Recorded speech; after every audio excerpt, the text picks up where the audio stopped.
로마서 7장. 형제 여러분, 여러분이 율법을 아는 사람이기에 말합니다. 율법은 사람이 살아있는 동안에만 그 위에 군림한다는 사실을 모릅니까? 혼인한 여자는 남편이 살아있는 동안에만 율법으로 그에게 매어 있습니다. 그러나 남편이 죽으면 남편과 관련된 율법에서 풀려납니다. 그러므로 남편이 살아있는 동안에 다른 남자에게 몸을 맡기면 간통한 여자라고 불리지만 남편이 죽으면 그 율법에서 자유로워져 다른 남자에게 몸을 맡겨 간통한 여자가 되지 않습니다. 나의 형제 여러분, 여러분도 이와 같이 그리스도의 몸 덕분에 율법과 관련해서는 죽음으로써 다른 분, 곧 죽은 이들 가운데에서 되살아나신 분의 차지가 되었습니다. 그래서 우리는 하느님을 위한 열매를 맺게 되었습니다. 사실 전에 우리가 육에 갇혀 있을 때에는 율법으로 말미암아 생겨난 죄 많은 여러 욕정이 우리 지체 안에서 작용하여 죽음에 이르는 열매를 맺게 하였습니다. 그러나 우리가 이제는 우리를 사로잡고 있던 율법과 관련해서는 죽음으로써 그것에서 벗어났습니다. 그리하여 법전이라는 옛 방식이 아니라 성령이라는 새 방식으로 하느님을 섬기게 되었습니다. 그렇다면 우리가 무엇이라고 말해야 합니까? 율법이 죄입니까? 결코 그렇지 않습니다. 그러나 율법이 없었다면 나는 죄를 몰랐을 것입니다. 율법에서 탐내서는 안 된다고 하지 않았으면 나는 탐욕을 알지 못하였을 것입니다. 이 계명을 빌미로 죄가 내 안에 온갖 탐욕을 일으켜 놓았습니다. 사실 율법과 상관이 없을 경우 죄는 죽은 것입니다. 전에는 내가 율법과 상관없이 살았습니다. 그러나 계명이 들어오자 죄는 살아나고 나는 죽었습니다. 그래서 생명으로 이끌어야 하는 계명이 나에게는 죽음으로 이끄는 것으로 드러났습니다. 죄가 계명을 빌미로 나를 속이고 또 그것으로 나를 죽인 것입니다. 그러나 율법은 거룩합니다. 계명도 거룩하고 의롭고 선한 것입니다. 그렇다면 그 선한 것이 나에게는 죽음이 되었다는 말입니까? 결코 그렇지 않습니다. 오히려 죄가 그 선한 것을 통하여 나에게 죽음을 가져왔습니다. 죄가 죄로 드러나게 죄가 계명을 통하여 철저히 죄가 되게 하려는 것입니다. 우리가 알고 있듯이 율법은 영적인 것입니다. 그러나 나는 육적인 존재, 죄의 종으로 팔린 몸입니다. 나는 내가 하는 것을 이해하지 못합니다. 나는 내가 바라는 것을 하지 않고 오히려 내가 싫어하는 것을 합니다.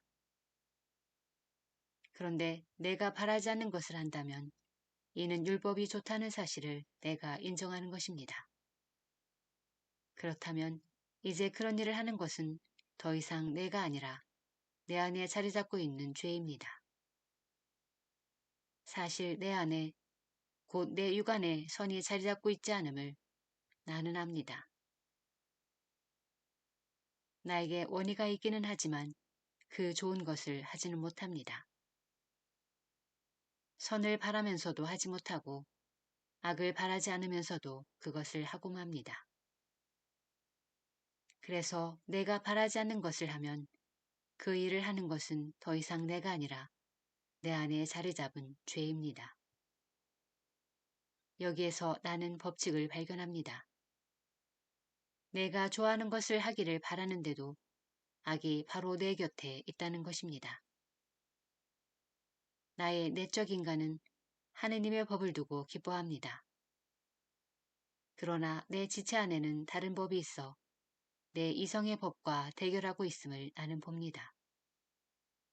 그 다른 법이 나를 내 지체 안에 있는 죄의 법에 사로잡히게 합니다.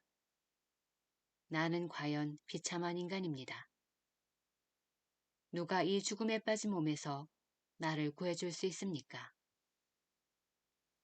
우리 주 예수 그리스도를 통하여 나를 구해주신 하느님께 감사드립니다. 이렇게 나 자신이 이성으로 하느님의 법을 섬기지만 육으로는 죄의 법을 섬깁니다. 로마서 8장. 그러므로 이제 그리스도 예수님 안에 있는 이들은 단죄를 받을 일이 없습니다. 그리스도 예수님 안에서 생명을 주시는 성령의 법이 그대를 죄와 죽음의 법에서 해방시켜 주었기 때문입니다. 율법이 육으로 말미암아 나약해져 이룰 수 없던 것을 하느님께서 이루셨습니다.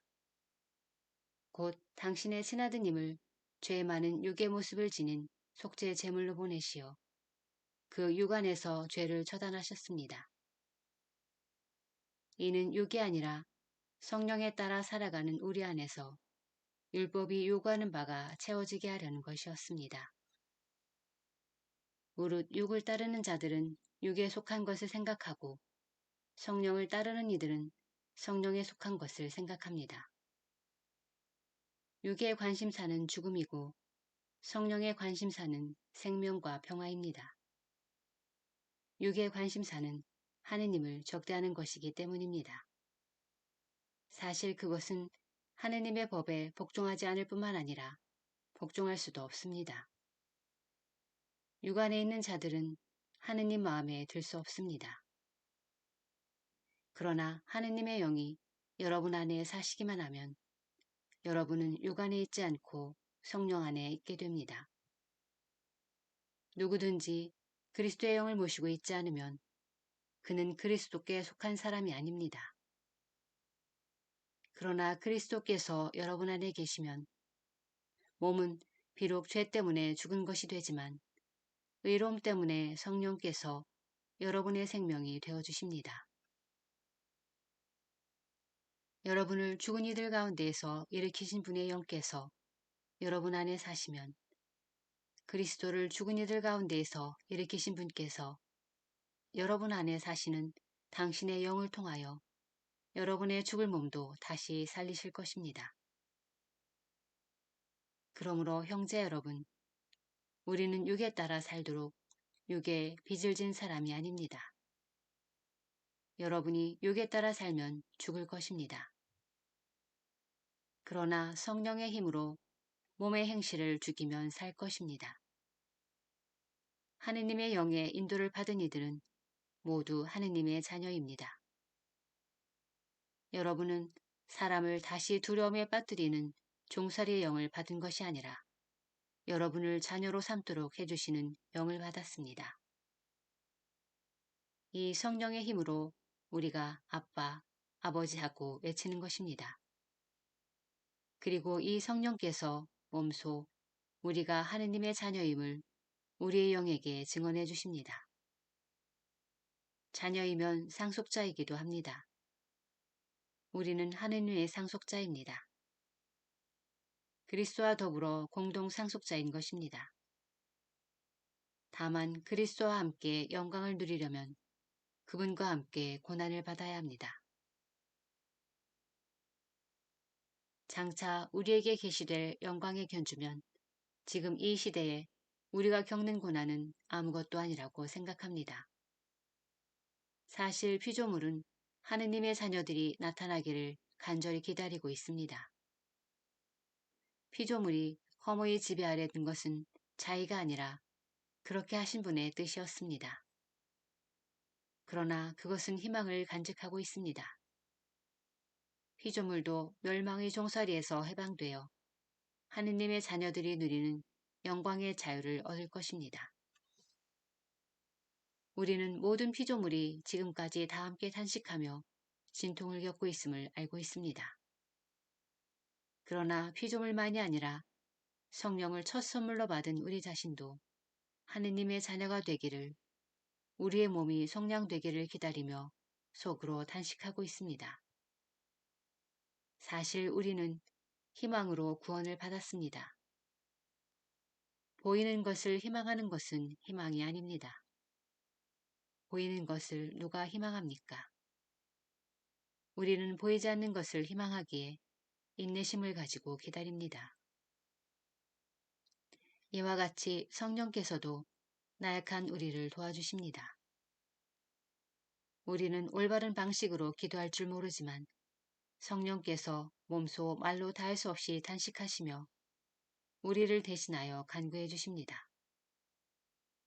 마음속까지 살펴보시는 분께서는 이러한 성령의 생각이 무엇인지 아십니다.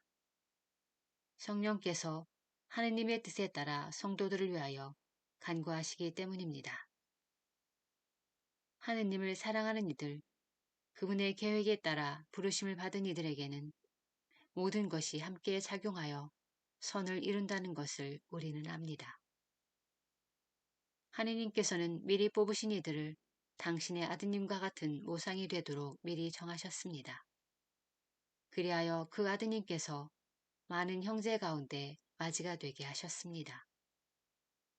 그렇게 미리 정하신 이들을 또한 부르셨고 부르신 이들을 또한 의롭게 하셨으며 의롭게 하신 이들을 또한 영광스럽게 해주셨습니다. 그렇다면 우리가 이와 관련하여 무엇이라고 말해야 합니까? 하느님께서 우리 편이신데 누가 우리를 대적하겠습니까? 당신의 친아드님마저 아끼지 않으시고 우리 모두를 위하여 내어주신 분께서 어찌 그 아드님과 함께 모든 것을 우리에게 베풀어 주지 않으시겠습니까? 하느님께 선택된 이들을 누가 고발할 수 있겠습니까? 그들을 의롭게 해주시는 분은 하느님이십니다. 누가 그들을 단죄할 수 있겠습니까? 돌아가셨다가 참으로 되살아나신 분, 또 하느님의 오른쪽에 앉아 계신 분, 그리고 우리를 위하여 간구해 주시는 분이 바로 그리스도 예수님이십니다. 무엇이 우리를 그리스도의 사랑에서 갈라놓을 수 있겠습니까? 환난입니까? 역경입니까? 박해입니까? 굶주림입니까? 헐벗음입니까? 위험입니까? 칼입니까? 이는 성경에 기록된 그대로입니다. 저희는 온종일 당신 때문에 살해되며 도살될 양처럼 여겨집니다. 그러나 우리는 우리를 사랑해 주신 분의 도움에 힘입어 이 모든 것을 이겨내고도 남습니다. 나는 확신합니다. 죽음도 삶도 천사도 권세도 현재의 것도 미래의 것도 권능도 저 높은 곳도 저 깊은 곳도 그 밖에 어떠한 피조물도 우리 주 그리스도 예수님에게서 드러난 하느님의 사랑에서 우리를 떼어놓을 수 없습니다.